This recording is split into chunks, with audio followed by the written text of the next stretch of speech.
Hi everyone, now we're going to go into our activation exercises. So again, I've picked 10 exercises that I don't see us program a lot in our clinics, so I'm hoping you'll learn something new, but of course we can always choose from a huge library of exercises that we have available to ourselves. The more creativity, the better for a lot of these. So the first one, YTWLs, there's a lot of different variations we can do with it. I'm just going to show you it standing.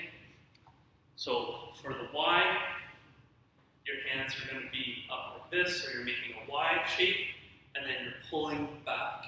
And so I'm just going to show you in a kneel so you can see my hands at the top here. So I'm pulling my thumbs behind myself, and from the side, you'll see starting up, pulling back, pulling back. Now, to make this a little bit more challenging, you can have the member have their chest on a stability ball, so that they're angled forward, and that adds a bit more gravity to it. Or you can have them on the ground, so they're prone, and then once they're prone, you can go into adding resistance with dumbbells. So we got the Y, next is the T, so same thing, we're kind of going out to the side, making a T shape, pulling our thumbs back. So from the side, this is what it looks like. What you'll see with these is a lot of people will have one hand higher than the other, so it'll be a little bit offset. So you want to make sure that they're even. W's, so slight bend in the elbows, drawing the scapula back, so really working on that scapular retraction. It's kind of a funky camera angle here, but I swear I'm straight. So pulling back like that. And then L's, so elbows posted in at your sides, and pulling into external rotation. And again, you can kind of see from that angle, a lot of members will notice some cramping in their external rotator cuff with that. So putting them all together, we got Y, T, W, L. Next, band pull aparts. So grabbing a resistance band, holding roughly about shoulder width apart, and then pulling and squeezing, coming back together. Again, obviously we have different levels of resistance. Going out just a couple inches makes it quite a bit easier. Really focusing on that contraction at the end and holding that for a good pause. Next one's a face pull. This one takes a little bit of coaching, typically. So with the resistance band, against an elliptical, you're going to draw back into that W from the YTWLs. So pulling it back, getting into good scapular retraction. They should feel this in their mid and upper traps. Next is wall walk with a loop. I'm just going to grab a loop quick.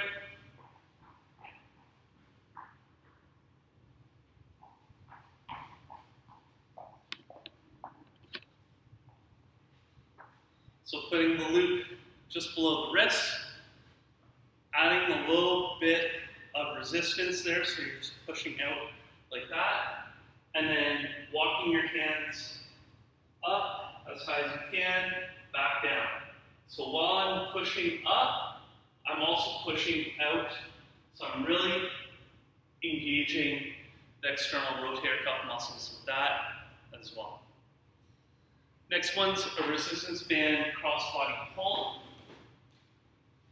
or more commonly known as a sword, but trying to do a little bit more RAT nomenclature. So stepping on the resistance band on one side and starting in the pocket and then pulling and drawing across. So I'm drawing across, opening up, trying not to rotate with my torso.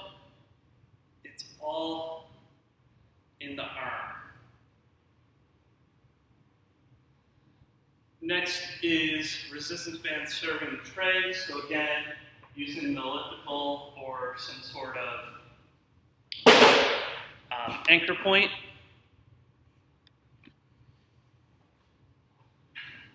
Hold on with one hand, palm face up, and then you're going to open up, come back in.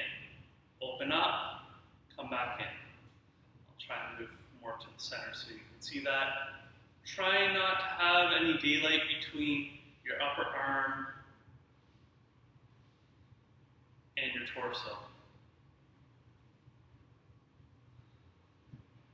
And this one's a dumbbell overhead carry. So for people that need that stability through their shoulder, you would have them hold the dumbbell overhead like this, and then they can walk around like that.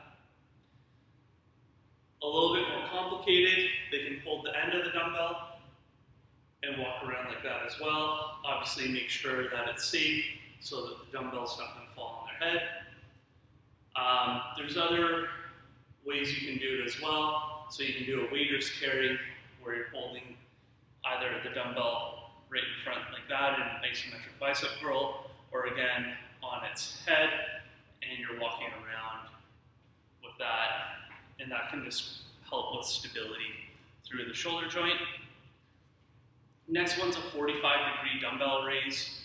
So for this one, if we think of a lateral raise or an anterior raise, we're going to go right in between that. So we're going on that 45-degree plane, the scapular plane right in front.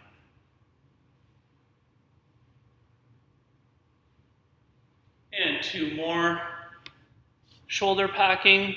So for this one, the member has to be able to get on the ground.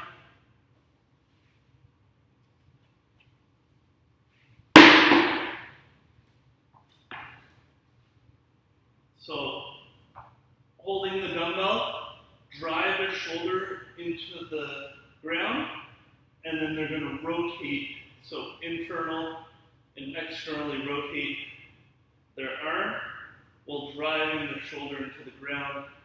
This one works a lot better with the kettlebell than a dumbbell, but a dumbbell is still effective.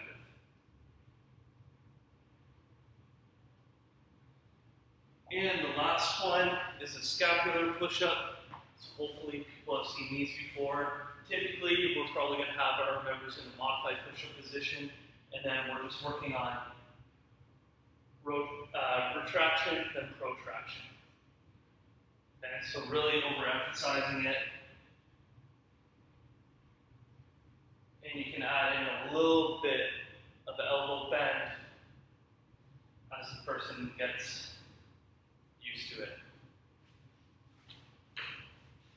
So those are the 10 that I've come up with. Look forward to hearing about your ideas.